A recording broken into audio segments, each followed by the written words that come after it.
débat. The honourable member for Davenport.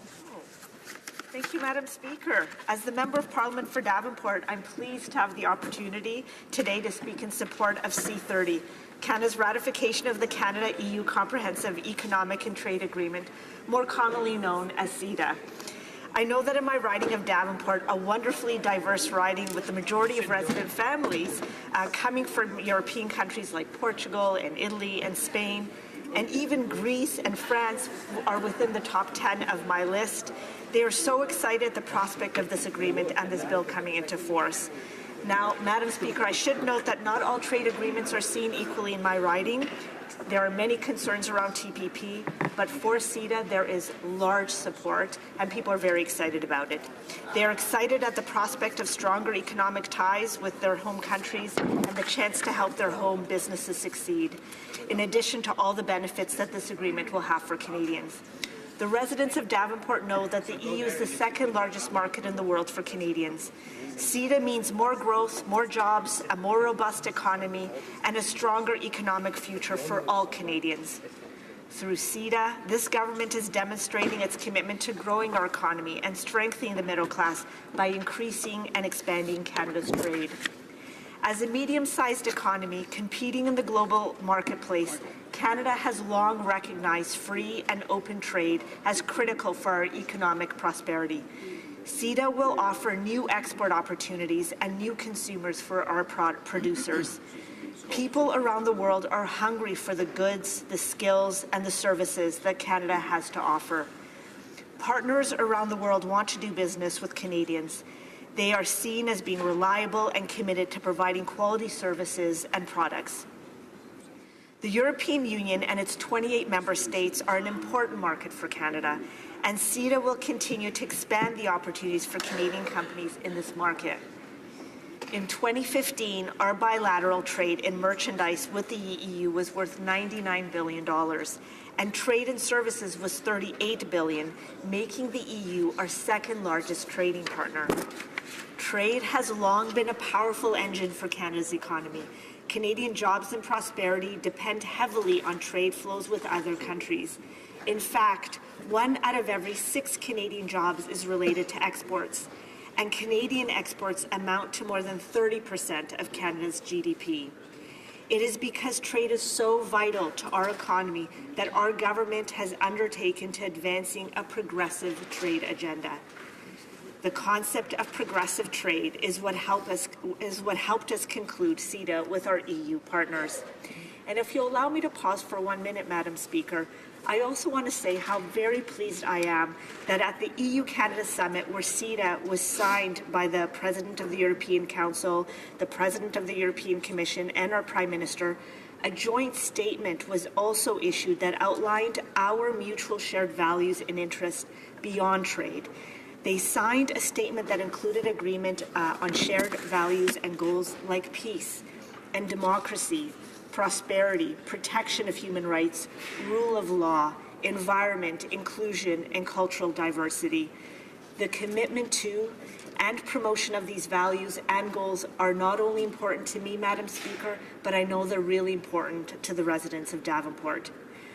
I would also say, Madam Speaker, that Canada engages in CETA because we believe that it will lift up all Canadians. We believe that CETA will open up new markets, and it has the potential to significantly increase Canadian wealth. Small and medium-sized enterprises in particular are looking to our government to open up new markets for potential exports, and our government is committed to this goal. We have heard directly from Canadian businesses, many of them within ethnic communities like the Portuguese, the Italians, the Spanish, found in ridings across Canada like Davenport. They have asked us to do more to help them grow. They want us to increase sales, increase profits, reduce risk, lower costs, and reach beyond saturated domestic markets. For trade and goods, CETA will help foster such opportunities by eliminating virtually all tariffs and establishing mechanisms to address non-tariff barriers to create more predictable trading conditions. These are some of the things businesses want, and we will help achieve these goals by standing against the protectionist ideology that is unfortunately emerging across the globe. Stakeholders from across the country in a wide range of economic sectors continue to tell us how trade has positively impacted their business. With our government's continued commitment to trade, we will keep this positive trend alive. Madam Speaker, CETA will also provide Canadian companies with a first-mover advantage in the EU market over competitors from markets like the US that do not have a trade agreement in place with the EU. It will allow Canada to establish customer relationships, networks, and joint projects first. CETA will offer Canada the opportunity to be part of a broader global supply chain anchored in the EU. Opening up new markets for our manufactured and processed products means that our country will be at an advantage in exporting more automobiles, medical devices, agriculture and agri-food products, machinery, fish, and everything in between. Opening up new markets in our agriculture and agri-food products means more opportunities for abundant and delicious blueberries from Nova Scotia, potatoes from PEI, processed products and pet food from Ontario, prairie grains, ciders, cranberries, and maple syrup from Quebec, and the best pork and beef in the world, just to name a few.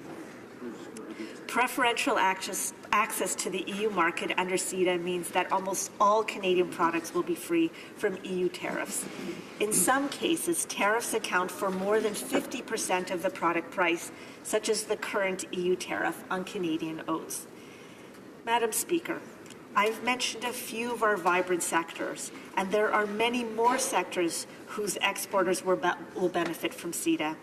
But now I would like to highlight another important opportunity that CETA will open up for Canadian exporters of goods and services. CETA will expand access to EU's $3.3 trillion government procurement market, in many cases for the first time to any trading partner.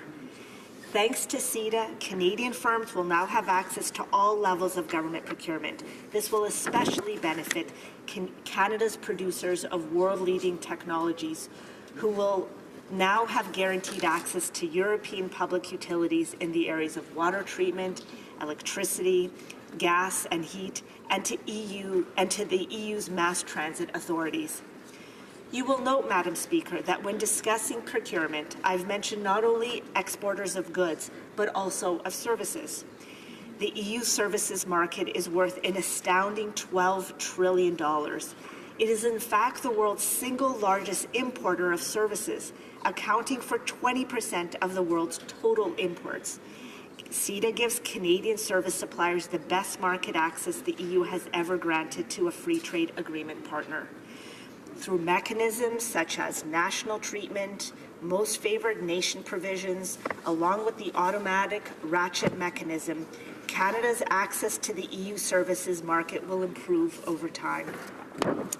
This means that not only will CETA open up new markets for Canadian service exporters upon implementation, it also guarantees that Canada's access will improve in the future.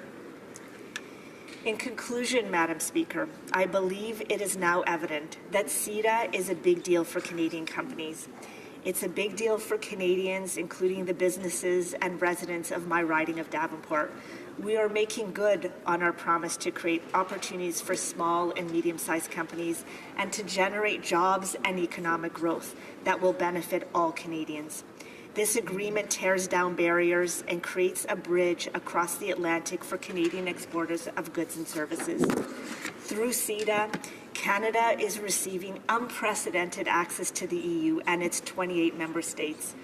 With CETA, Canada will send a clear signal to the world that it not only supports progressive trade for its own economic well-being, it is also a leader in countering the rising protectionist sentiments in Europe and south of the border. The ratification of CETA will be seen as evidence that our nation never gives up on supporting our economic well-being and continues to lead by example in pursuit of prosperity for its citizens. Madam Speaker, I support this bill and all the benefits it will bring to Canadians and to EU citizens. I urge all honourable members to support this bill. It was a pleasure to have a chance to speak today. Thank you so much for the opportunity, Madam Speaker. Questions and comments, questions et commentaires. The honourable member for Vancouver East. Thank you very much, Madam Speaker, and thank the member for her comments. There are two issues that I'd like to ask the member for her comments. One is the fact that at committee stage, in fact, Canadians would not be able to submit written submissions to the committee for consideration. And I wonder whether or not she agrees with that. Why would we close off opportunities for Canadians to express their point of view on this important trade deal? Second, related to that, is the issue around implications for pharmacare costs.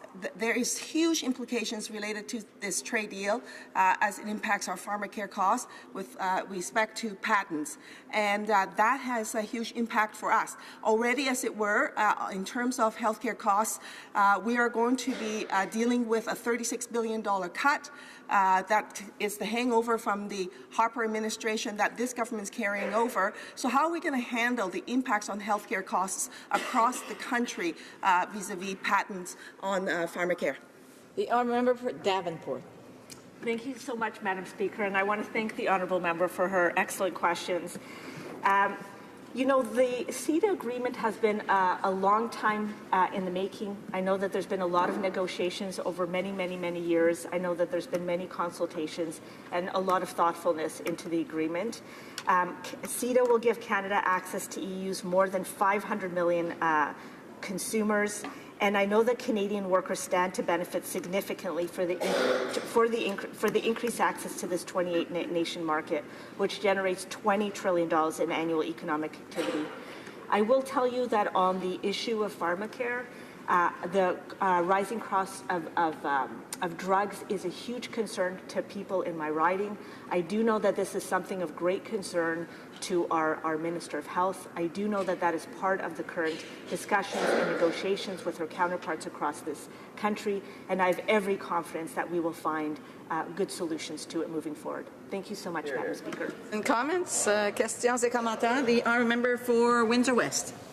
Madam Speaker, and I appreciate the intervention of my colleague here with regards to the submissions to the committee. It's almost unheard of that is government paid and, most importantly, taxpayer paid at the end of the day committee would be shut down from actually receiving information.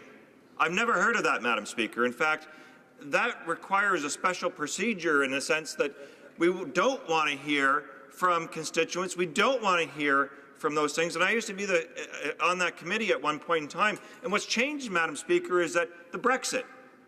We have lost basically. Britain is and is our third largest trading partner, and it's one of the secure anchors that we have for doing this deal is leaving the European Union. And there's going to be quite a difference between what the past agreement had and how it was arranged versus that of now. And why would we want to hear from Canadian concerns with regards to not only individuals but businesses on how to deal with that new reality? The honourable member for Davenport. Thank you so much, Madam Speaker, and I want to thank the honourable member for his excellent questions. You know, we are I know that there is large support for CETA right across this country. I know that there's large support within my riding. I know that the implementing legislation for CETA will be subject to all the stages of the legislative process. I have every confidence that any of the outstanding questions will be responded to throughout that legislative process. And I look forward to its successful conclusion, and I know that people are looking forward for us to finalizing CETA and having it in action. Thank you so much, Madam Speaker. We have time for a very brief question. The Honourable Parliamentary Secretary to the Government House Leader. Yes, thank you, Madam Speaker. I'll be very brief. I just wanted to ask my colleague if she could just provide some comment in terms of how trade is going to help Canada's middle class. And a healthy middle class means a healthier economy, and we all benefit. A very brief answer from the member for Davenport. Thank you so much, Madam Speaker. I think it will not only help the middle class across Canada, but I think this agreement will help lift up all Canadians. I think that we are a trading nation, we are a small nation, and I think that by us actually increasing business and trade around the world, that will help to create more jobs and create more prosperity for the middle class and Canadians right across from coast to coast to coast. Thank you, Madam Speaker.